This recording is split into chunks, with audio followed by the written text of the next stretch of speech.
Voilà, bonjour à tout le monde, bienvenue à cette édition de Grand Salon Touloubati, bisika nyonso toza na mokili, tozotala bino, toza kolanda bainformation nyonso ezoleka ndenge ezalaki captive na amateurisme oyo tomoni epai ya bapoliticien ya Kinshasa. C'est pourquoi kozomona bato mosusu na diaspora kolimbisa bazara susu ata na confiance ata mokolo moko te ya bapoliticien ya Kinshasa, simplement parce que oyo nyonso tomoni, oyo nyonso basala ndenge bayaka kokosa biso awa tozobunda mpona mboka. Mais apparemment na Congo, tellement que misère eza makasi, bokoki kolongola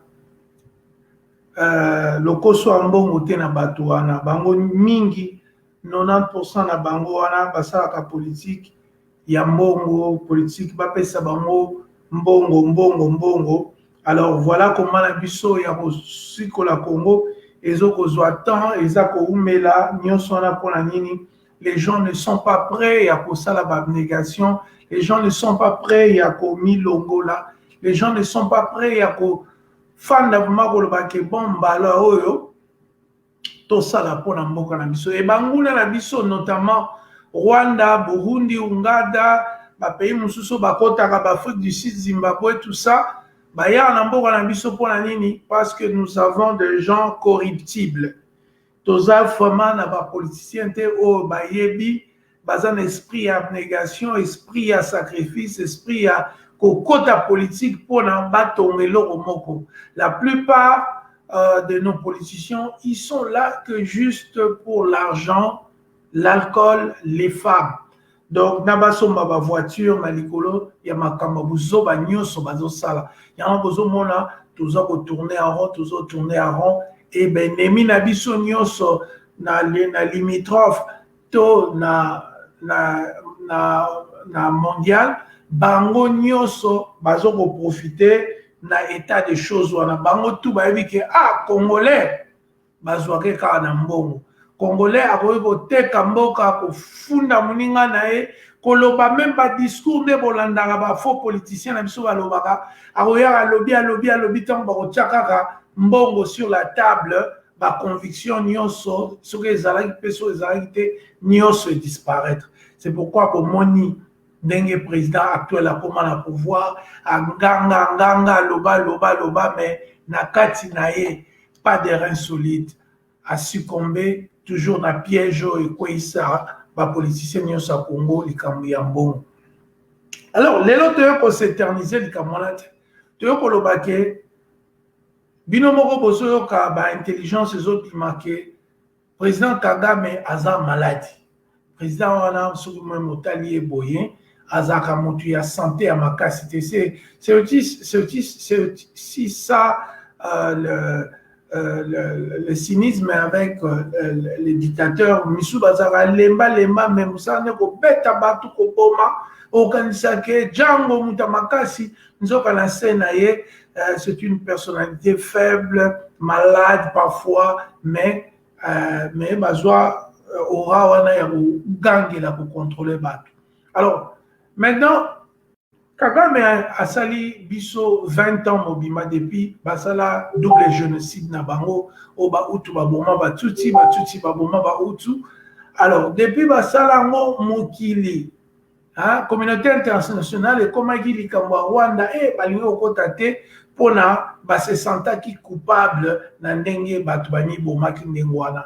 Je pense que moi eloko wana s'espérer parce que ezalaka omona peut-être 10 ans, 15 ans, bozo kaka mawa. Mais aujourd'hui, après 94, donc ça fait au moins 26 ans que likambo wana eleka aujourd'hui, eza lokola likambo akala. Mais Kagame a profité na période wana nyonso asala o nyonso alingi.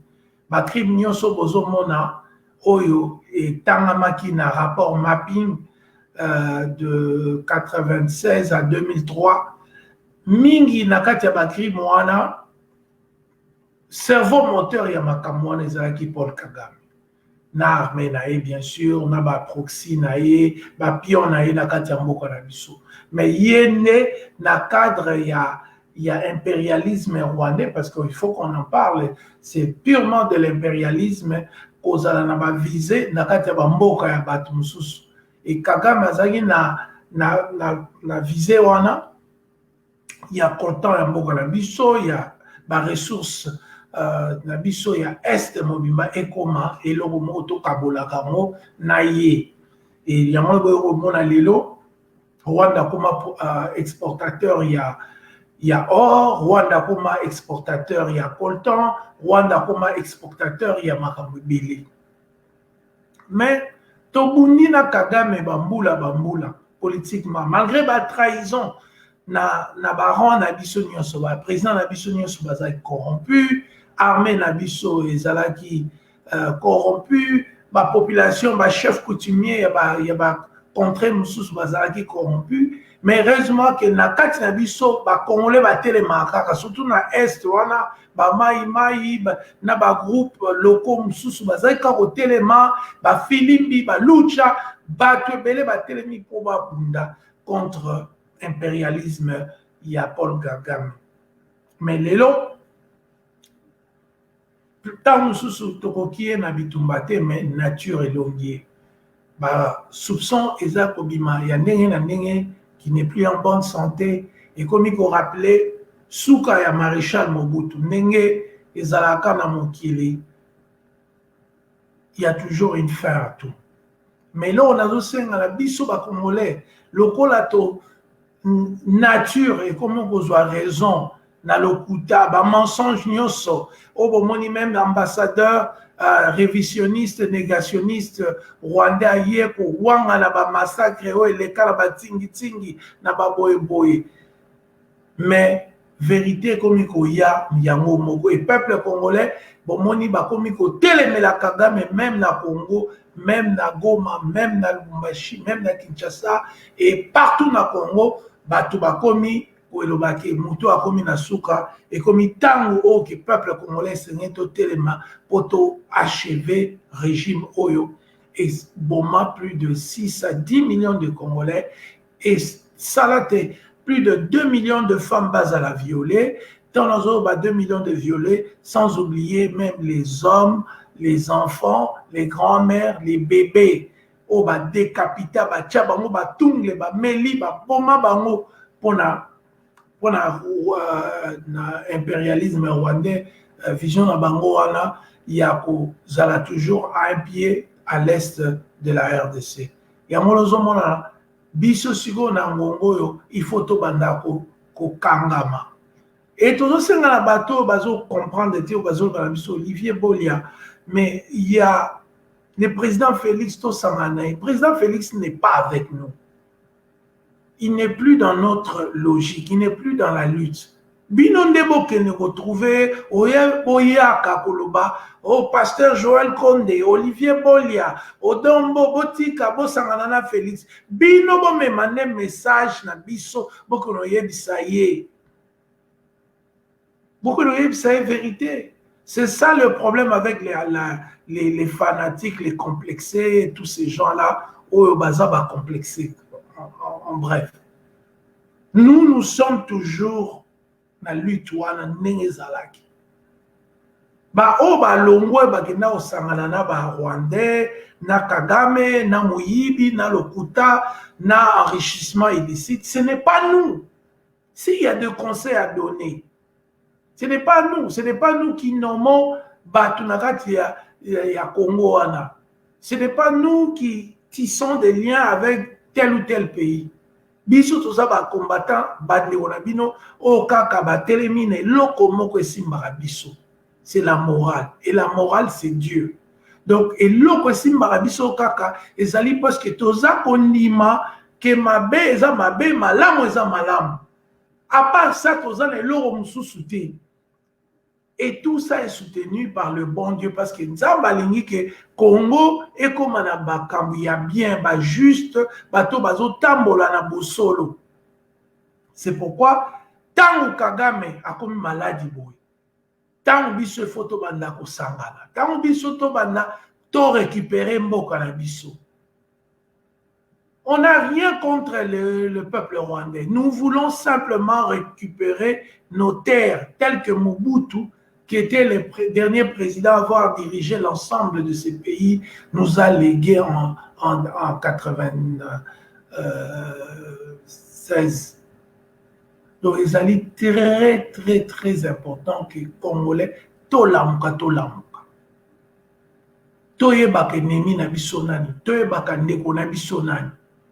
Toyeba ke toza kobunda pona eloko na biso. Tala ba juif ba palestinien nde babundaka. Tala ba américain ba français. Tala ba peuple nyonso baza élevé en stature ndenge babundaka pona intérêt na bango. Il est grand temps que biso pe ba congolais toyeba ko défendre et surtout que des gars, une des personnes oyo asali biso mabe vraiment mingi Paul Kagame. Puissance naïe. Déjà, ça perd de l'alliance naïe internationale, bas soutien international, mingi si ekoi.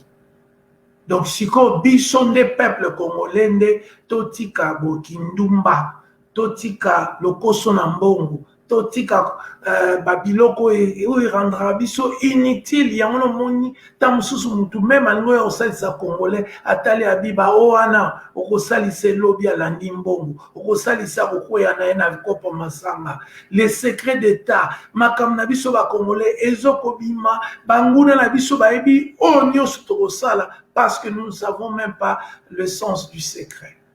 Or pour diriger okoza lokola Mike Mokiba ite on dirige les pays dans le silence, dans le secret. Monsieur Tozamboka Moko Oyaba, Polo, Makelele Banini, Manguna Nabisu, même Kagame est mourant, Azo faire peur, Nabato Moussous. Or, les lots, et c'est mon ami qui m'ont fait passer que Zoya. Toza ko récupérer Mboka Nabisu. Mais to Simbana, to Kangama.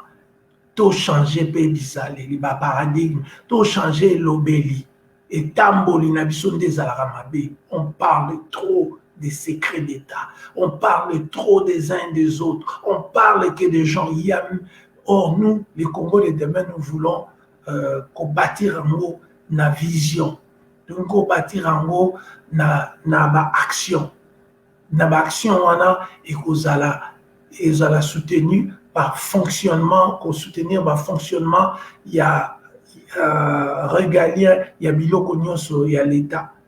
Et puis, na investissement, tout ça, l'infrastructure, na éducation, na santé, na agriculture, on est aux piliers, il y a kotombo la mboka na biso. Kagame a komi pemeni aliwa. Kagame Nzambe moko afotisie masumu nyonso ko batu bakufi na mboka na moko o batu bakufi na Congo o abomi opposant na ba Sud-Afrique ba place belé donc nyonso wana Nzambe azali kozongisela ye moko. Mais biso ba congolais, qu'est-ce que nous allons faire? C'est ça. Qu'est-ce que nous allons faire ensemble? Comment allons-nous travailler? Est-ce que tu as un peuple bilobé là? Il y a un message dans la rapport. Donc, tout la mouka, tout va nous méditer. Kagame nengo monia banyobe la bo ti azo kiniliwa. Ya Mobutu pe ba baka okufa, bakengo adono ba na kanza kufa ha okufa te. Ba mokolo bakanza okufa te, mais akufa. Kagame pe il est mortel comme tout le monde. Et en plus, quand on a bien assailli dans mon kilio, nous avons besoin de mon le plus vite possible pour que nous soyons là et il y a pas mort ni est. Mais nous devons être vigilants. Nous devons raffermir Makasi Nabiso ensemble pour défendre Congo Makasi Tinasuka. Ngongezoya bitumbezoya, oh il faut tout récupérer Mboka Nabiso. Nous allons faire du Congo plus beau qu'avant. Nous allons faire du Congo un paradis terrestre au étang naïsa. Mais dans le grand secret, bilobelate, na alliance na bangunate, na intelligence na bangunate, mais en restant raffermis entre nous. na ba idéo oyo Patrice Lumumba, Joseph Kasavubu, na ba père indépendance batikelaka biso mosala tokotia mosala liboso na nyonso, le travail dans l'éthique yango nde kotombolisa mboka na biso. Voilà message na nga bandeko, kimia na mabota na biso.